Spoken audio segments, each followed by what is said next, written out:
Hey friends, if you wish to create a system restore point on your Windows computer, then please watch this video. I will guide you through the procedure. So search for recovery in the Windows search bar and open recovery.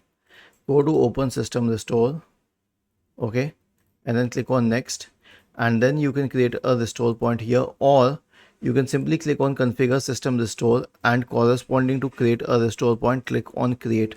Now I will create a restore point named test1. And then I will create it, and it will create a restore point on the spot. But these are not the only methods, these are the voluntary methods. Other than this, whenever you install a major update on your system, it will create a restore point, and for any other major action on your system, it will create a restore point. So restore points can be created using those methods as well. Was this helpful? If yes, then please subscribe to the channel. If not, then let us know in the comment section of the video on how we could help you further. Thank you for watching this video and have a nice day.